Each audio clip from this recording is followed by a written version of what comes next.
Rampage 2018, when an 8-bit arcade game became a monster movie. Chicago is already losing. Buildings buckle beneath the weight of creatures that should never have existed. Glass falls like rain through the streets. Cars are thrown aside as if they were toys. Somewhere in the middle of the destruction, an enormous crocodile tears through concrete. A mutated wolf moves across the skyline with the unnatural grace of something that has evolved too quickly, and towering above them is George, an albino silverback gorilla whose size has transformed him from a beloved animal into a walking catastrophe. And standing in the middle of all this is Dwayne Johnson, staring at a giant gorilla with the exhausted seriousness of a man who has somehow accepted that this is now his problem. That image tells you almost everything you need to know about Rampage. It is ridiculous. It is enormous. It is completely sincere about being ridiculous. And somehow, that combination works. Because the strangest thing about Rampage is not that Hollywood made a movie about giant monsters destroying a city. Hollywood has been doing that for decades.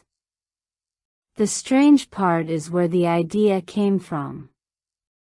The original Rampage was a 1986 arcade game built around an almost aggressively simple concept. You controlled a giant creature, climbed buildings, smashed windows, ate people, and reduced cities to rubble. There was no complicated mythology, no sprawling character development, no emotional origin story waiting to be uncovered. The game was essentially destruction as entertainment.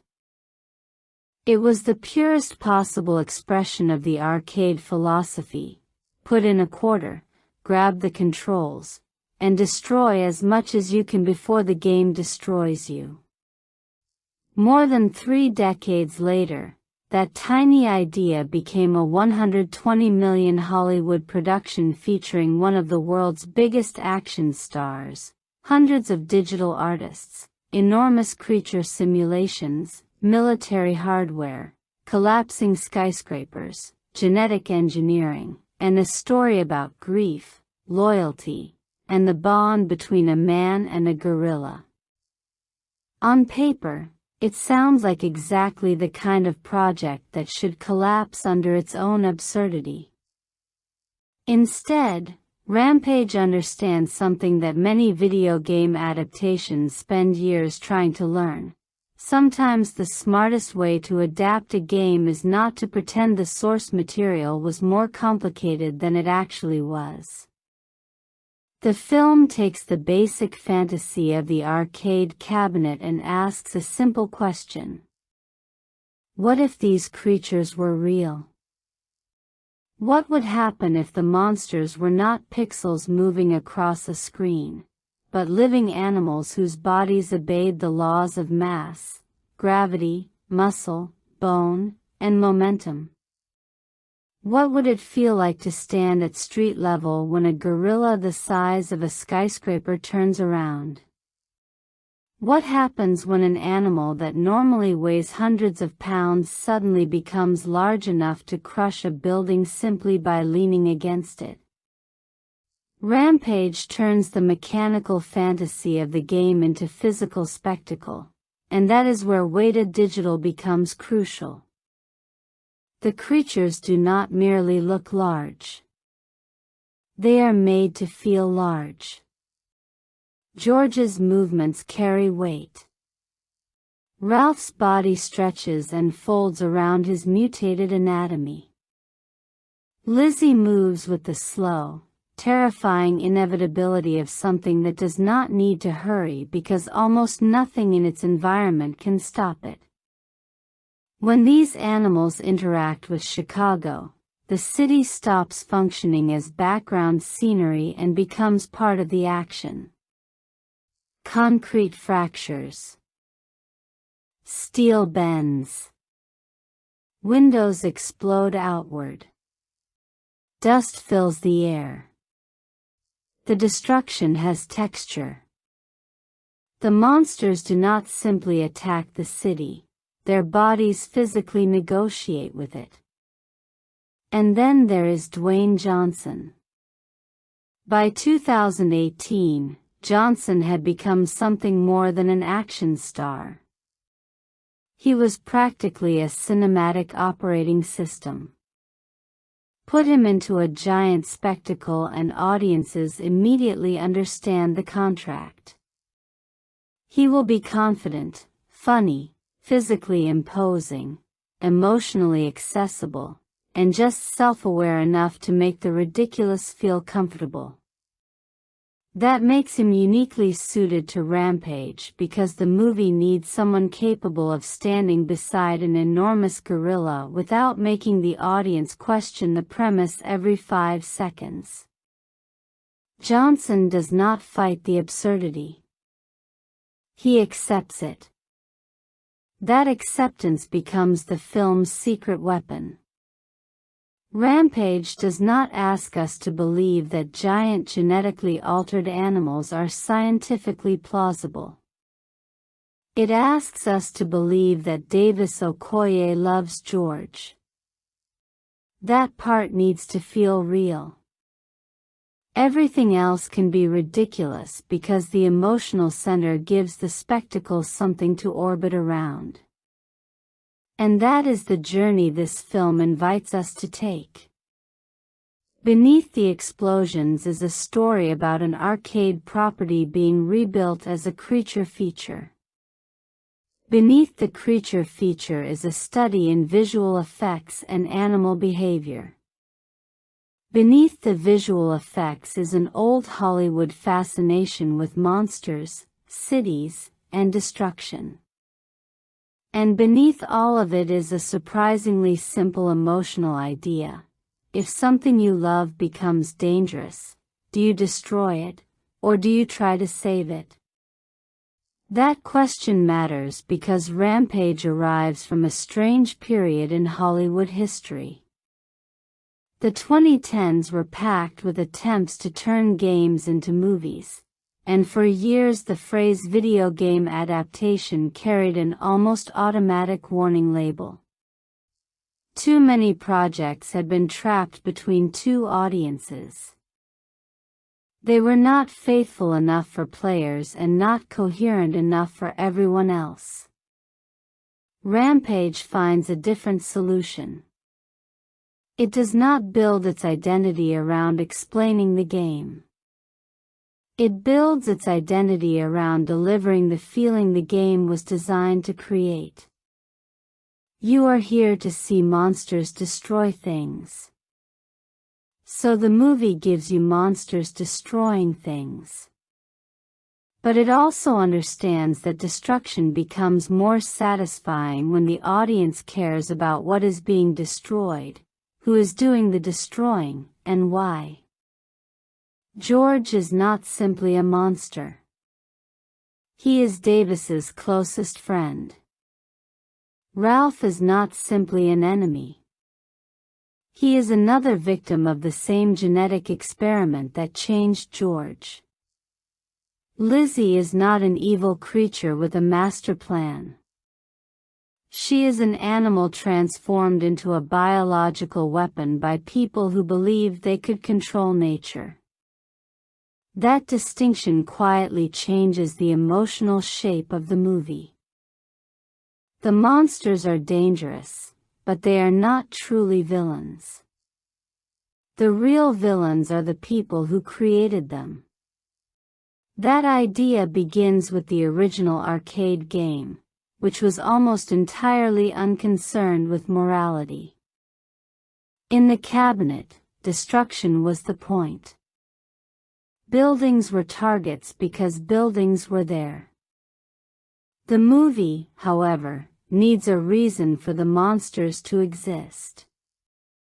So the filmmakers place the chaos inside the world of genetic experimentation, corporate greed, military escalation, and scientific ambition. The premise becomes more elaborate without becoming fundamentally different. Something changes the animals grow, the animals become destructive, and the world tries to stop them. The simplicity is intentional. In April 2018, simplicity was not necessarily a disadvantage. Rampage entered theaters during an extraordinarily crowded period for spectacle cinema. The modern monsterverse had already reminded audiences that giant creatures could anchor major theatrical releases. Godzilla had returned to the big screen with renewed digital power. Kong had become part of a connected monster universe. Superhero cinema was reaching a cultural peak. And looming over everything was Avengers: Infinity War, one of the most anticipated blockbusters of the decade. Against that backdrop, Rampage did not pretend to be an event on the same philosophical scale as a superhero crossover. Its marketing essentially offered a much simpler proposition: The Rock. Giant animals. Chicago. Destruction. There is something almost refreshing about that. The film knows what kind of entertainment it is selling. It is not ashamed of its B-movie DNA. It simply gives that B-movie DNA an A-list budget. The result is a strange hybrid, an old arcade fantasy dressed as a modern disaster movie, wrapped around a buddy story between a human and a gorilla, performed by actors capable of making the entire thing feel more expensive and emotionally grounded than it has any right to be. For anyone who remembers the culture surrounding late 1980s arcades, there is also a particular kind of nostalgia embedded in the premise. The arcade was built around immediate gratification. You did not need to understand a universe. You did not need to watch 10 previous installments. You did not need to memorize mythology. You saw the machine, understood the objective, and started playing. Rampage carries that philosophy into a 2-hour movie. There is a purity to it. The film's pleasure comes from watching the impossible become physical. A skyscraper becomes a climbing frame. A helicopter becomes a weapon. A highway becomes a battlefield. A crocodile becomes a tank. A gorilla becomes a demolition crew.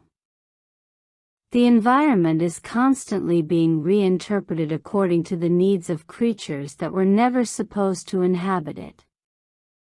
That is also why the film belongs so comfortably beside classic kaiju cinema. Giant monster stories have always allowed filmmakers to turn familiar spaces into unfamiliar ones. A city is normally a place of routine.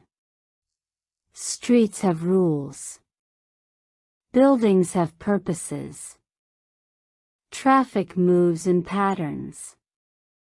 People understand scale intuitively. But when a monster enters the frame, all of that disappears. The city becomes a jungle again. Rampage understands that transformation. And it understands the audience's desire to witness it. The story begins far away from Chicago, in an environment where destruction is even more unsettling because it happens in silence.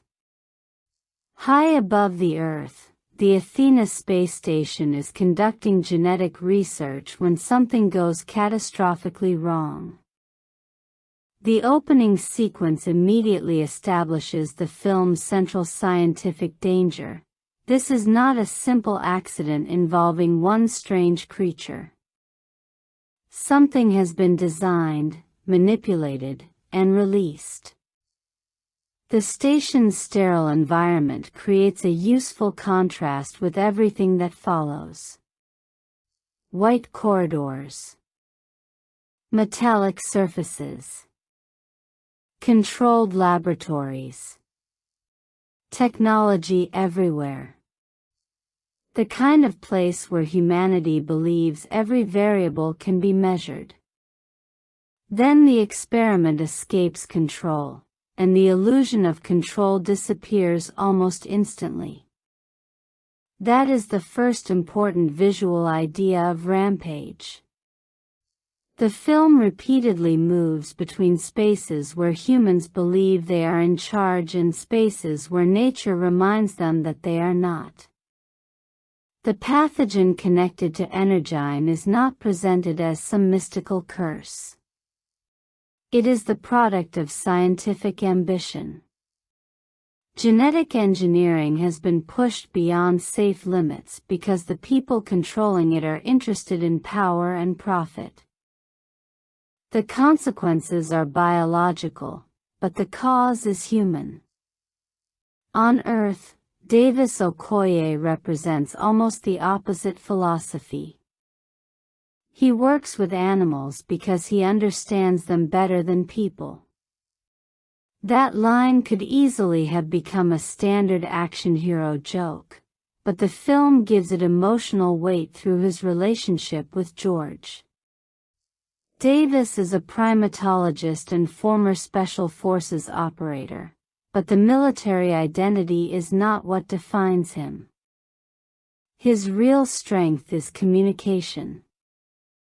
George cannot speak. Davis does not need him to. Their relationship is built through gesture, expression, routine, and trust. Davis understands George's moods.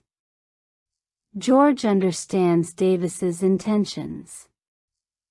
Their communication is sometimes funny, sometimes tender, and often more emotionally direct than the conversations between the human characters.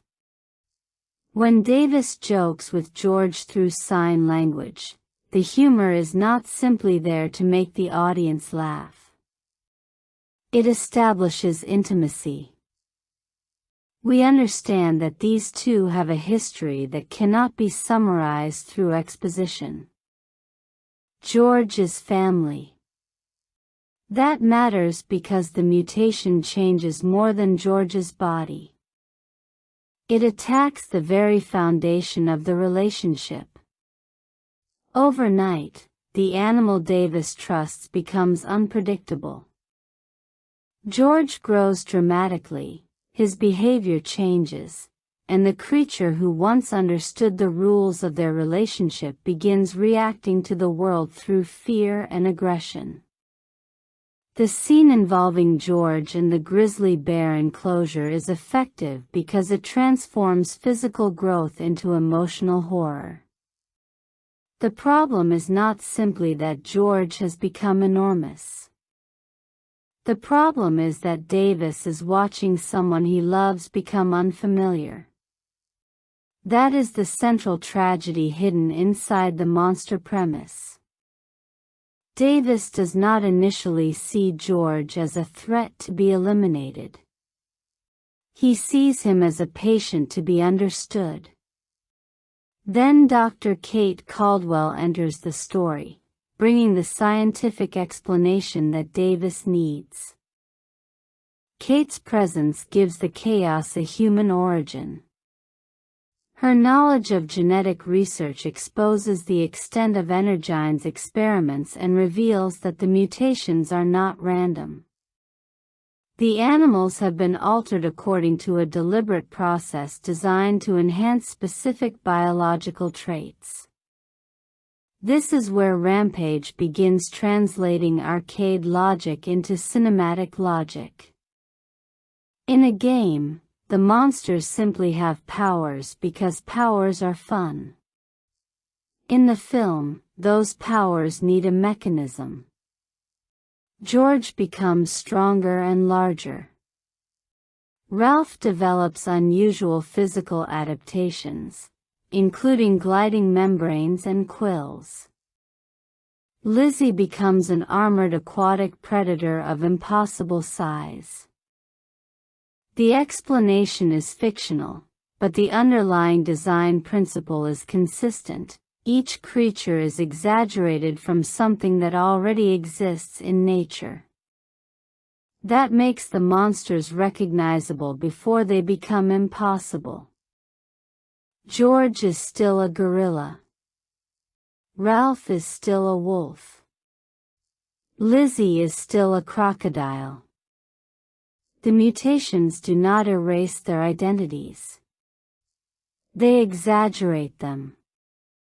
Then comes Harvey Russell, an agent whose arrival changes the tone once again. Played by Jeffrey Dean Morgan, Russell walks into the film as if he has wandered in from a different genre and decided he likes this one better. His cowboy swagger, dry humor, and confidence give the story a loose energy at exactly the point when the plot could become buried under scientific exposition. Russell understands the situation differently from Davis. To him, George is not Davis's friend. George is a biological threat. The military does not have the luxury of emotional attachment. If the animal is dangerous, the animal must be contained. That conflict becomes increasingly important as the film moves from investigation into pursuit. George is captured and placed aboard a military aircraft, and for a brief moment the humans appear to have regained control. But Rampage is not interested in control. It is interested in escalation. George breaks containment. The plane becomes a metal cage filled with panic. The sequence works because the environment is so confined compared with the creature inside it. A giant gorilla is terrifying on the ground, but inside an aircraft, his size becomes almost incomprehensible. Every movement threatens structural failure. Every impact becomes a potential disaster. And when George escapes, the film's central idea becomes literal. There is no box large enough to contain what human ambition has created. Far away, another mutation is developing. Ralph, the wolf, is no ordinary predator anymore. His body has been altered into something faster, stranger, and more dangerous. The gliding membranes turn the creature into an aerial threat, while the quills transform its body into a biological weapon. His design reflects the same principle that governs the film's larger spectacle. Take a recognizable animal and push its defining abilities beyond natural limits. George has strength. Ralph has speed and mobility. Lizzie has size and armor. Together, they become three different expressions of uncontrolled biological power. Meanwhile, Claire and Brett Wyden reveal the human motivation behind the chaos. They are not mad scientists in the traditional sense. They are executives who believe that scientific advancement is valuable because it can be monetized. Their arrogance is almost deliberately theatrical, and that is part of the film's charm. The Wydens are not subtle villains. They are corporate satire wearing expensive clothes. Claire in particular represents the dangerous fantasy that intelligence creates entitlement. She believes that because she understands the technology, she deserves to control its consequences. But the animals do not care about contracts, ownership, patents, or corporate strategy. The Widens can own the research. They cannot own the monsters. That distinction becomes physically visible when the low-frequency beacon in Chicago begins drawing the creatures toward the city. The plan is simple: manipulate the animals' biology and behavior to create valuable specimens, then use their abilities for profit. But the moment the creatures begin converging, the corporate experiment becomes a public catastrophe. Chicago becomes the target. And the city itself becomes one of the film's most important characters. The filmmakers understand that a monster movie is only as exciting as the relationship between monster and environment. If the city feels weightless, destruction becomes meaningless. Rampage therefore treats Chicago as something with texture and scale. Streets, bridges, glass towers, traffic, rooftops, helicopters, and concrete structures become obstacles and weapons. The monsters climb. They fall. They collide. They tear through architecture. The skyline becomes a playground for creatures whose bodies were never designed for human civilization. That is where the arcade origins of Rampage quietly return. The original game was essentially about climbing structures and destroying them. The movie recreates that fantasy in three-dimensional space. Instead of looking down at pixels on a screen, we look up from the street as George and his rivals move across a living city. The spectacle is absurd, but it is also carefully designed. Davis and Kate are not standing outside the destruction waiting for the movie to happen around them. They are actively trying to reverse the process. Their objective becomes the antidote to the pathogen, which can suppress the aggression caused by the mutation. Importantly, it does not simply restore the animals to their original size. That detail is more important than it initially appears. The movie does not completely erase the consequences of the experiment. George can become himself again emotionally without becoming exactly what he was physically. The cure restores behavior rather than undoing history. In that sense, the antidote is less about returning to innocence than recovering agency. Davis does not need George to become small again.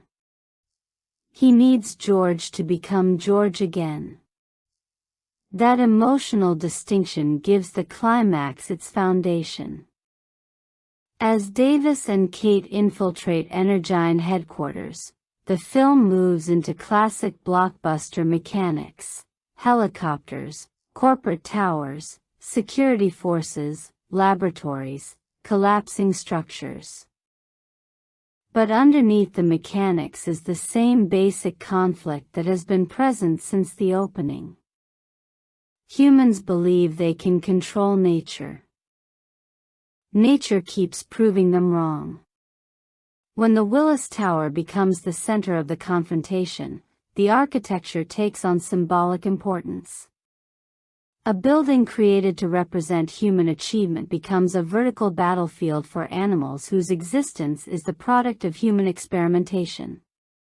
The higher the monsters climb, the more the film turns modern civilization into a kind of artificial jungle. And then the building begins to fall. The collapse is not merely a visual effect. It is the physical climax of the movie's philosophy. Human architecture is supposed to communicate permanence. Skyscrapers suggest confidence, wealth, organization, and technological superiority.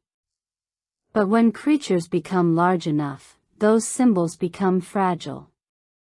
Concrete is strong until something stronger hits it. Steel is durable until enough force bends it. Cities are powerful until nature becomes bigger than the city. The military responds according to its own logic. If conventional containment fails, increase the scale of force. The proposed thermobaric strike is the inevitable escalation of a system that understands threats primarily through destruction. The same society that created the genetic problem now prepares to solve it with an even larger explosion. Davis, however, refuses to accept that George is simply collateral damage. That refusal becomes the emotional center of the final battle. By the time George returns to the fight with his aggression suppressed, the film has transformed him from monster into ally. He is still enormous. He is still capable of destroying buildings. He is still dangerous. But now he is making choices. That is what changes the audience's perception. The body is still monstrous. The intention is no longer. George and Davis work together against Ralph and Lizzie, and the battle becomes a strange mixture of creature feature chaos and buddy movie teamwork. Davis does not suddenly become physically capable of fighting monsters himself.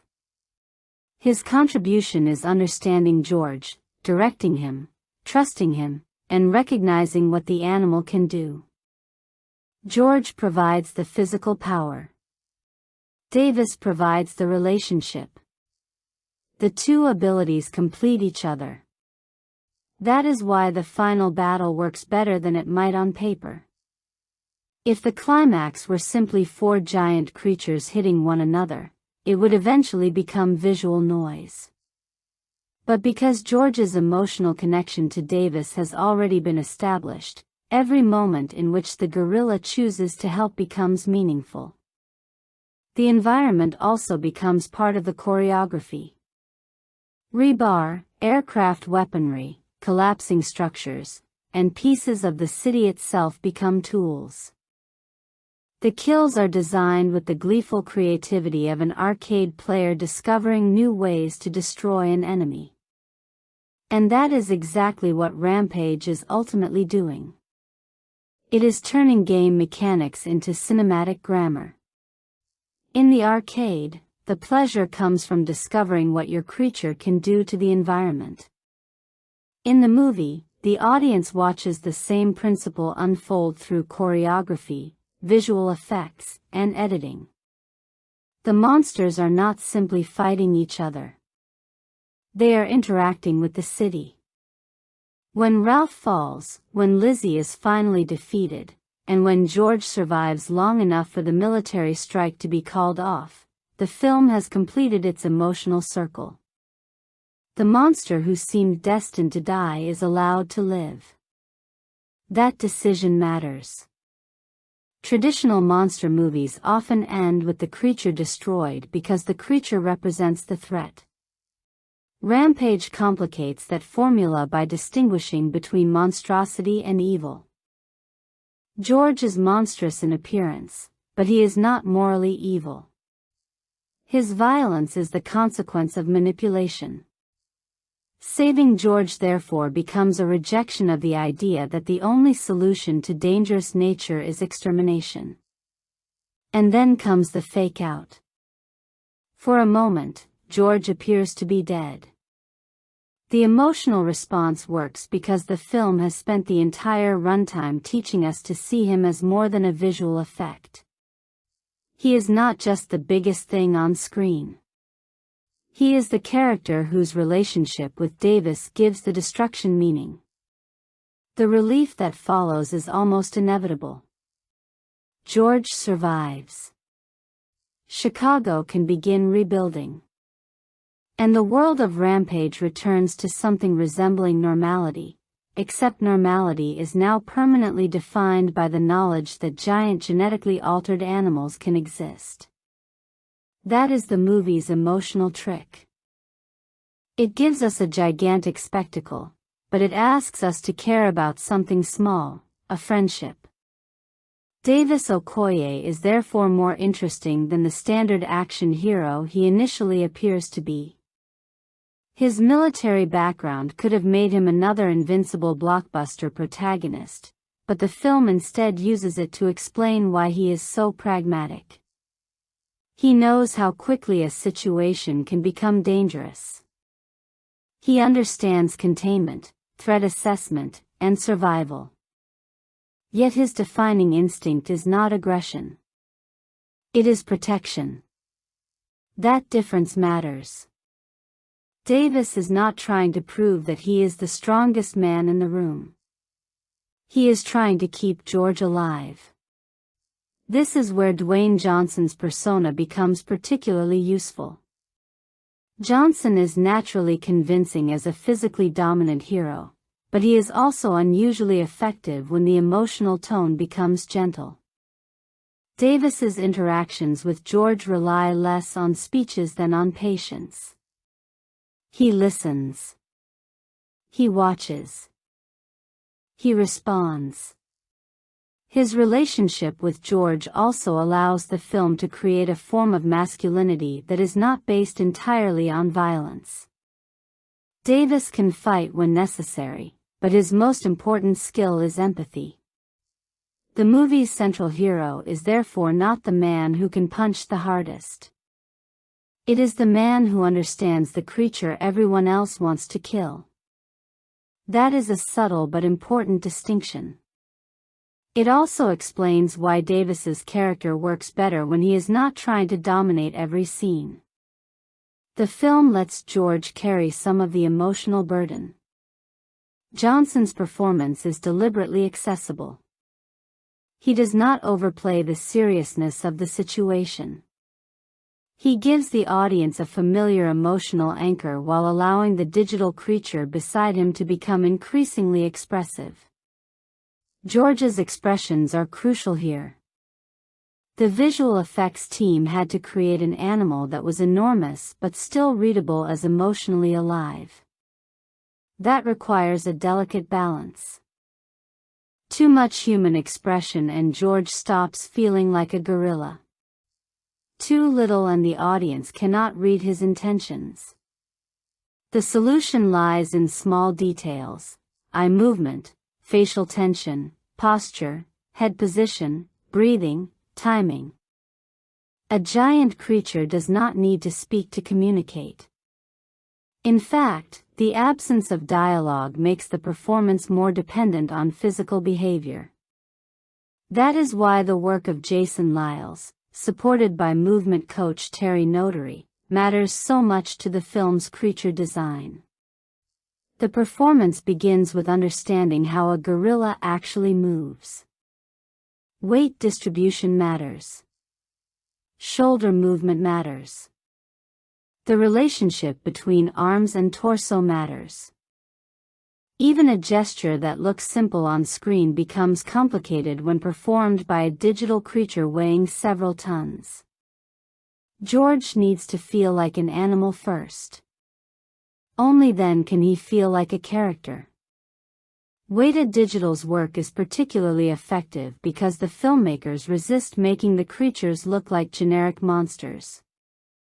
Their bodies are built from recognizable biological logic. Fur responds to movement. Muscles compress and expand. Skin stretches. Armor catches light. The animals have different movement languages. George is powerful and grounded. Ralph is fast and unstable. Lizzie is massive and relentless. Those distinctions help the audience understand the action even when the frame becomes crowded. Ralph's design is especially interesting because the mutation does not simply make him larger. It gives him new functional abilities. The patagium allows him to glide, while quills transform the animal into something closer to a biological weapon. The result looks bizarre, but the bizarre quality is rooted in an exaggeration of real anatomy. Lizzie takes the concept even further. A crocodile is already an ancient-looking animal. Its armor, teeth, tail, and low movement give it a naturally prehistoric appearance. Enlarging those traits makes Lizzie feel less like a newly invented creature and more like something that has emerged from a forgotten evolutionary nightmare. George, by contrast, remains the most emotionally accessible because his mutation never completely removes the face of the animal Davis knew. That is also why his albino coloring matters visually. White fur immediately separates George from every other gorilla. It makes him recognizable from a distance and gives the character a distinctive silhouette. But the same whiteness can also suggest vulnerability. George looks unusual before the mutation. He is already marked as different. The pathogen does not create his uniqueness, it weaponizes it. The film repeatedly contrasts organic forms with technological spaces.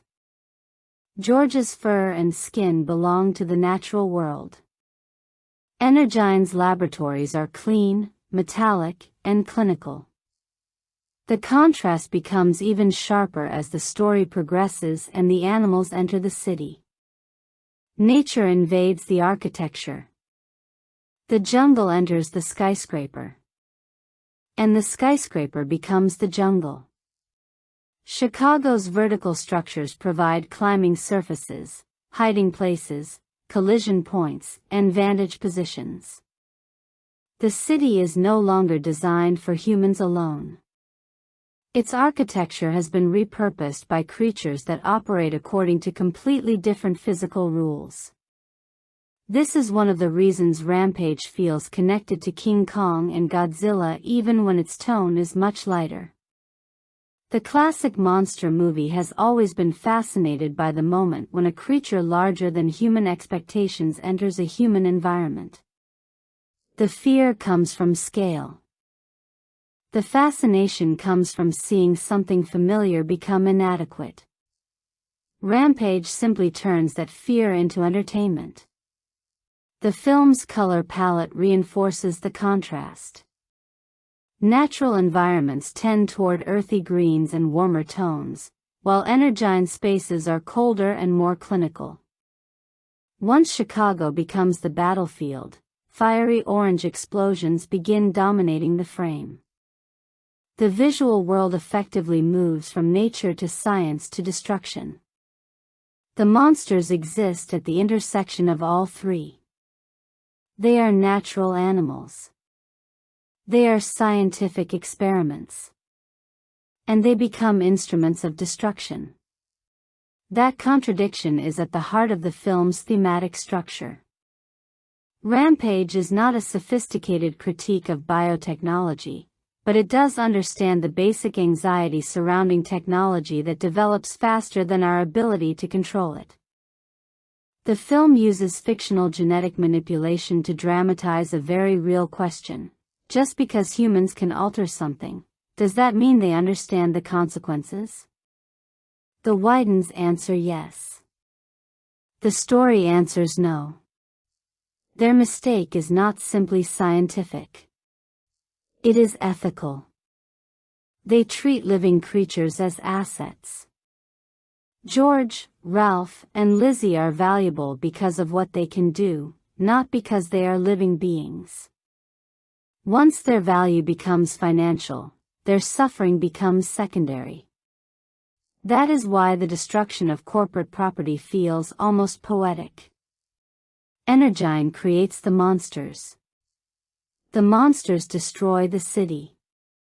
The company loses control of the very power it wanted to exploit. Corporate greed literally becomes physical destruction. The film does not need a long political speech to communicate that idea. It simply lets the consequences unfold.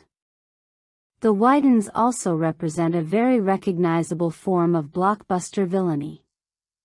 Claire is theatrical, controlled, and confident. Brett is more nervous and reactive. Together they create a deliberately exaggerated corporate villain duo. Their behavior is almost cartoonish because the movie does not want their psychology to compete with the emotional complexity of Davis and George. They are there to be the human embodiment of exploitation. The monsters, meanwhile, are tragic. That distinction is essential. George did not choose the mutation. Ralph did not choose it. Lizzie did not choose it. The animals become dangerous because someone altered them. In another movie, these creatures might have been treated as pure antagonists. Rampage instead allows the audience to understand that the destruction is a symptom. The real disease is the human desire to control life for profit. This creates an unusual moral arrangement. The movie asks us to cheer for a giant gorilla killing other giant animals while simultaneously reminding us that all of them are victims. That contradiction is not a flaw. It is part of the fun. Because Rampage understands that blockbuster entertainment does not have to eliminate thematic complexity. It simply needs to keep that complexity moving at the same speed as the action. That is where Dr. Kate Caldwell becomes important. Kate is not simply the exposition machine who explains the pathogen. Her personal history gives the science an emotional dimension. She has her own connection to the genetic research and her own reasons for wanting to stop the Widens. Her scientific knowledge gives Davis something he lacks, an understanding of what is happening inside George's body. But Kate also needs Davis. She understands the pathogen. He understands George. The two forms of knowledge complement each other. This dynamic gives the film a surprisingly efficient character structure. Davis brings instinct and experience. Kate brings science and guilt. Russell brings authority and irreverence. Together, they provide three different approaches to the same crisis. Davis wants to save George. Kate wants to undo what the experiment created. Russell wants to prevent a catastrophe. Those motivations overlap without being identical. Jeffrey Dean Morgan's Russell is especially effective because he keeps the film from becoming too earnest. His southern drawl and relaxed confidence make him feel like a man who has seen enough bizarre situations to stop being surprised by them. His humor does not fundamentally change the story. It changes the rhythm. That is an important distinction. In a film this dependent on CGI, dialogue can easily become functional. Characters say what the audience needs to know, then the movie returns to the effects. Russell gives those conversations personality. His presence creates space for banter, skepticism, and surprise. The trio works because their power relationships keep shifting. Davis initially has emotional authority because of George. Kate has intellectual authority because of the science. Russell has institutional authority because of the government. As the crisis escalates, each kind of authority becomes less useful by itself. Davis cannot solve the genetic problem alone. Kate cannot control the monsters through science alone. Russell cannot command nature into submission. They need one another. That is another quiet reflection of the film's central theme. No single human system is enough to solve a problem created by several systems working irresponsibly together.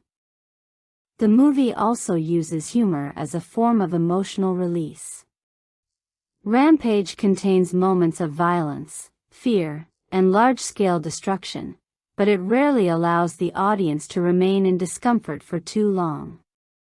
A joke arrives. George makes an exaggerated gesture. Russell says something dry. Davis reacts with disbelief. That tonal strategy is classic popcorn cinema. The film understands that audiences do not want to experience continuous anxiety during a creature feature. They want tension, but they also want relief.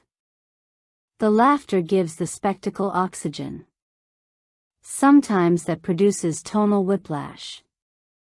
A mercenary can die violently in one sequence and the film can be making a playful joke about George in another. The contrast is not always elegant, but it reflects the larger identity of Rampage. This is a movie that wants to contain horror, comedy, action, romance-adjacent chemistry, military spectacle, science fiction, and animal drama without allowing any one genre to take control. The result is messy. But it is deliberately messy. The same quality that makes Rampage difficult to classify also makes it entertaining. It is not really a science fiction film. It is not really a disaster movie. It is not really a superhero movie. It is not really a traditional video game adaptation. It is a creature feature built from all of them. That hybridity is one of the reasons the film fits so comfortably into the late 2010s blockbuster landscape. The decade had become increasingly obsessed with scale. Bigger superheroes. Bigger explosions. Bigger cinematic universes. Bigger visual effects. Rampage follows the trend but removes the mythology. It does not need 10 films of history to justify its monsters. It only needs 3 creatures and a city. In that sense, it is almost anti-franchise. There is no elaborate cinematic universe required. No dozen characters waiting for spin-offs. No complicated continuity. Just a premise. 3 monsters. 1 city. And Dwayne Johnson. That simplicity is also why the film remains easy to revisit. A rewatch does not require homework. You can return to Rampage after years and immediately understand its emotional contract. It is a comfort action movie. You know the rhythm. You know the characters. You know that the creatures will eventually collide. The pleasure comes from watching how the movie gets there. The film's score by Andrew Lockington plays an important role in maintaining that rhythm. The music combines large orchestral textures with electronic elements and percussion, creating a sound that feels simultaneously organic and synthetic. That combination mirrors the story. The animals are natural. The mutation is artificial. The music exists between those two worlds. Massive brass gives the monsters weight. Percussion adds physical momentum. Electronic textures suggest the scientific machinery behind the mutations. When the score shifts into more aggressive action territory, the distinction between military force and monster force begins to blur. Both sides are now producing enormous amounts of sound. Both sides are escalating. Both sides are turning the city into a battlefield. George's emotional moments require a different musical language. The score becomes more restrained when the film needs us to remember that the creature is an animal rather than a weapon. This contrast prevents the character from becoming a simple CGI spectacle. Sound design performs a similar function. A giant creature cannot simply roar loudly. Each animal needs an identity. The roar has to communicate size, species, aggression, and personality. Animal recordings can be layered and manipulated to create sounds that feel recognizable without belonging to any real creature. The result is a sonic vocabulary in which George, Ralph, and Lizzie can be distinguished even when their silhouettes are obscured by smoke, darkness, or debris. Urban destruction requires another layer of sound entirely. Glass breaks. Steel bends.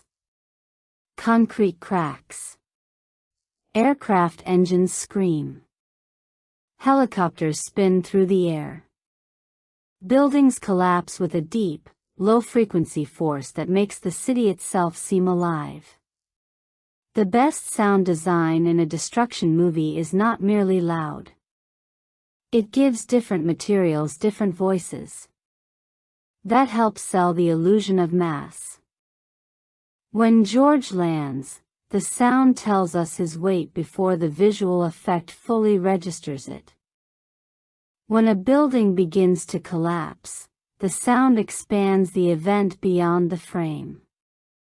When Lizzie moves through water or concrete, the audio makes her feel less like an animated object and more like a physical presence.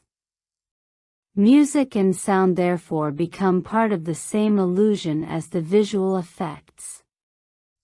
The audience is constantly being persuaded that these creatures occupy space. That is the fundamental challenge of visual effects-heavy cinema. The audience knows the monster is not really there. The filmmakers cannot change that fact. What they can do is make the monster behave as though it has mass. Weighted digital's destruction work becomes crucial because buildings cannot collapse like video game objects. Real architecture has weight distribution, structural connections, internal pressure, debris patterns, dust, and secondary impacts. A believable collapse requires layers of simulation. A wall falls. Then smaller pieces break away. Glass reacts. Dust expands. Cars move. People flee. The environment responds. Every reaction makes the original impact feel more believable. This is why the best destruction in Rampage is often found not in the initial collision, but in the aftermath. The falling debris. The dust cloud. The secondary collapse. The small pieces of architecture tumbling after the major structure has already broken. Those details create scale. Brad Peyton's direction depends heavily on understanding that scale. If the camera were always positioned too close to the monsters, the audience would lose a sense of their size. If it were always too far away, the creatures would lose emotional presence. The solution is variation. Sometimes the camera looks upward from street level. Sometimes it stays close to George's face. Sometimes it moves with the monsters. Sometimes it pulls back to reveal the full city. The audience constantly receives new information about scale. That is essential in a monster movie because size is not an objective measurement on screen. It is a relationship. George feels enormous when standing beside a car. He feels even larger when compared with a building. But he can feel smaller again when the camera shows the entire skyline.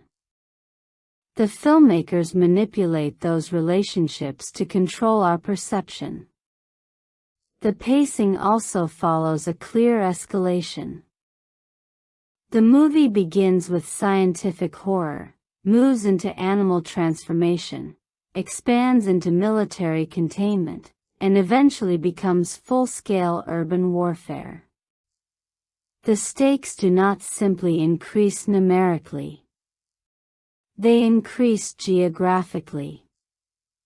First, one laboratory. Then one animal. Then several locations. Then a plane. Then a city. Then an entire military response. The world keeps getting larger around the characters. That escalation is one reason the 107-minute runtime works for the film's intended purpose.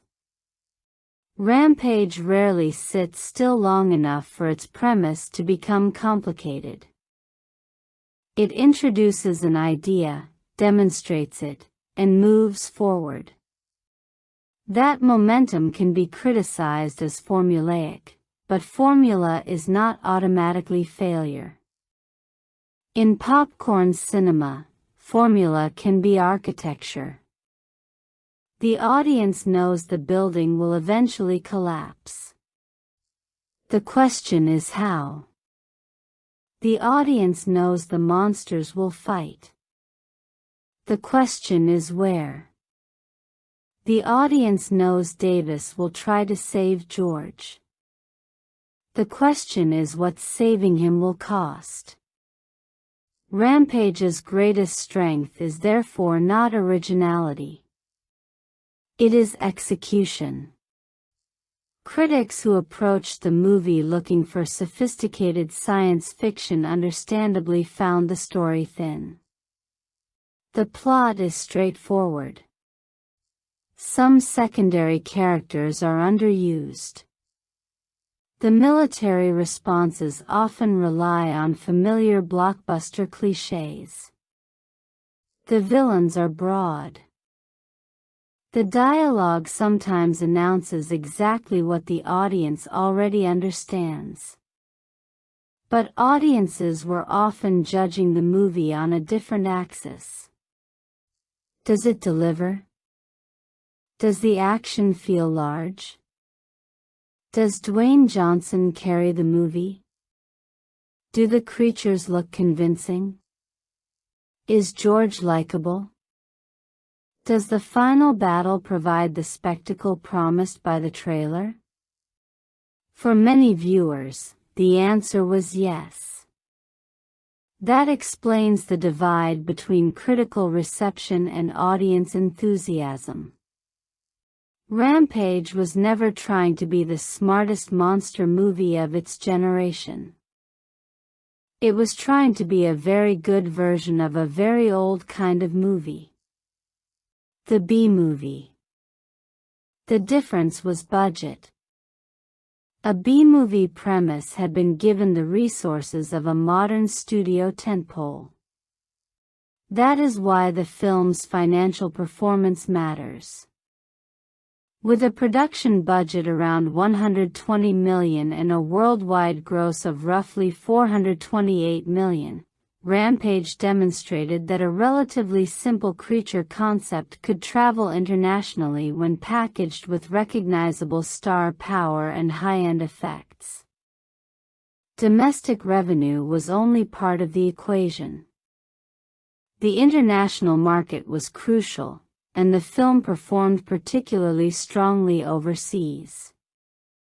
China was especially important.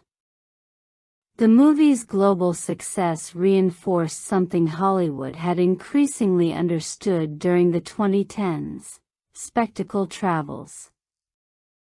Dialogue-heavy cultural references can be difficult to export, but a giant gorilla fighting a giant crocodile is almost universally understandable. The image does the work. That is one reason Dwayne Johnson became such an effective international star. His persona is built around physical presence, humor, confidence, and emotional readability. Those qualities survive translation.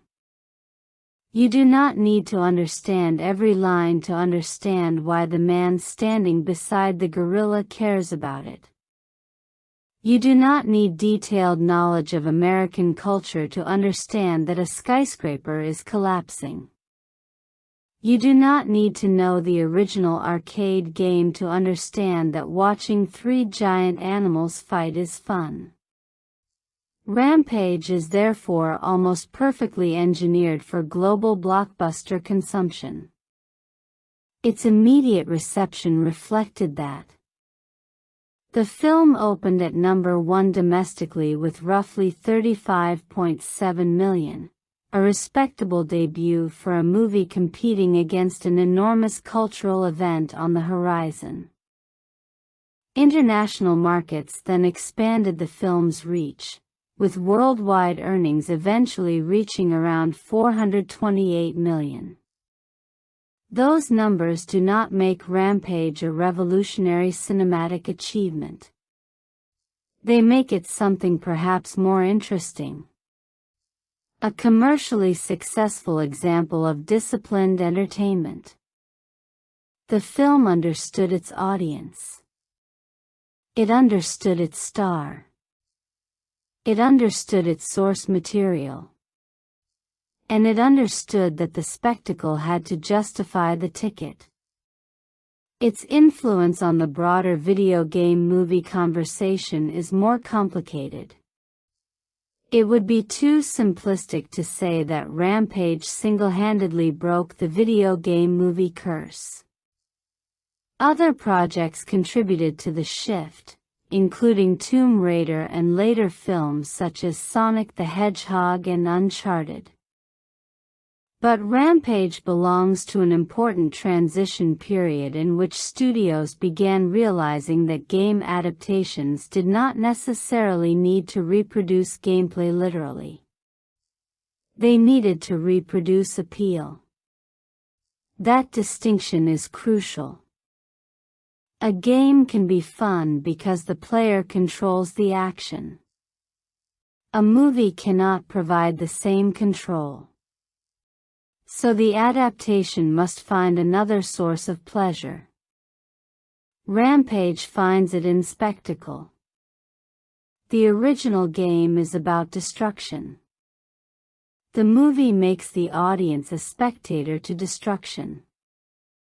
That is a simple translation, but an effective one. It also explains why the film's changes from the original game can be defended even when longtime fans might prefer greater fidelity. The arcade game included humans transformed into monsters and had a deliberately chaotic tone. The movie changes much of that mythology, focusing instead on animals affected by genetic engineering. Purists can reasonably argue that this is a significant departure.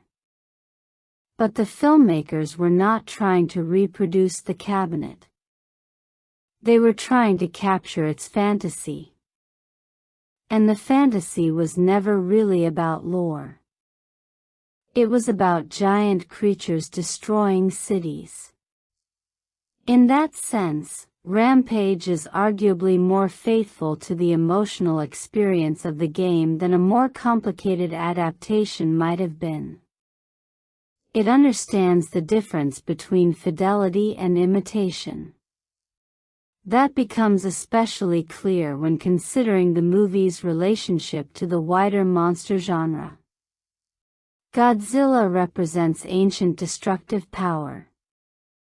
King Kong represents nature, isolation, and the tragedy of the outsider.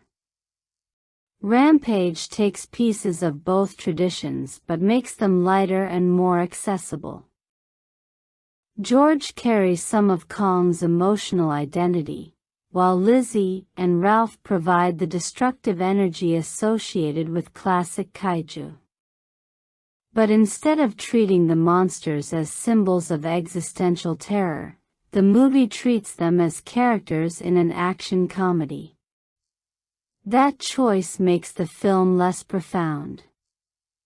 It also makes it more immediately enjoyable. The tone is therefore both its greatest strength and its most obvious weakness. There are moments where Rampage's humor feels perfectly calibrated. Davis's deadpan reactions work because the situation is objectively absurd. George's expressive behavior creates comedy without requiring elaborate dialogue. Russell's swagger gives exposition personality. Then there are moments where the movie swings too far. A brutal death can be followed by a joke. A dark scientific revelation can be followed by slapstick.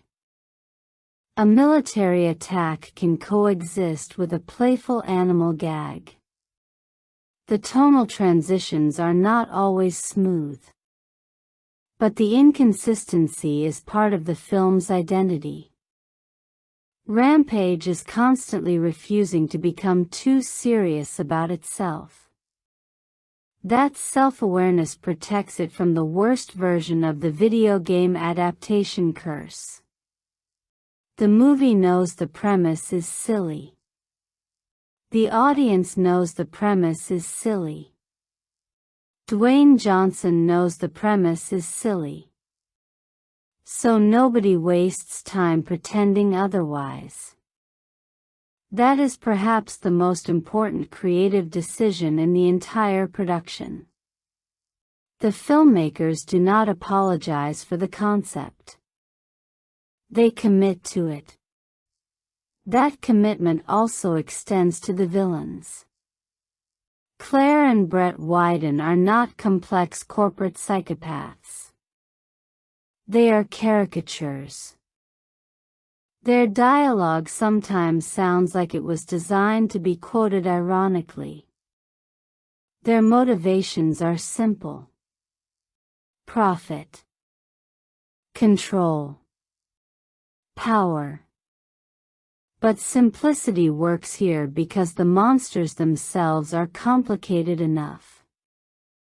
The Wydens provide a clear human threat. The animals provide the physical threat. Davis provides the emotional perspective. Kate provides the scientific perspective. Russell provides the comic perspective. The movie therefore has a functional narrative machine. It is not elegant, but it moves. That is also why the supporting cast can feel underused. Actors such as Naomie Harris and Jeffrey Dean Morgan bring more personality than the screenplay always has room to exploit. Harris gives Kate an emotional sincerity that prevents the science from becoming completely mechanical. Morgan turns Russell into one of the film's most memorable personalities despite relatively limited narrative complexity. The imbalance comes from the star-centered construction. This is a Dwayne Johnson movie. Everything ultimately circles back to him. That is commercially understandable, but it limits the complexity of the ensemble. Still, Johnson's presence provides a stability the movie desperately needs. He is the bridge between the human story and the spectacle. Without him, Rampage could easily become a sequence of increasingly expensive CGI shots. With him, the audience has someone to follow.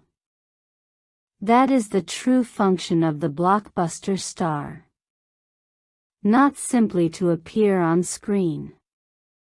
To organize the audience's attention. Johnson's Davis tells us where to look emotionally. When he is worried about George, we worry. When he trusts George, we trust George. When he jokes, we relax. When he is terrified, the absurdity temporarily disappears. The star performance gives the visual effects emotional context.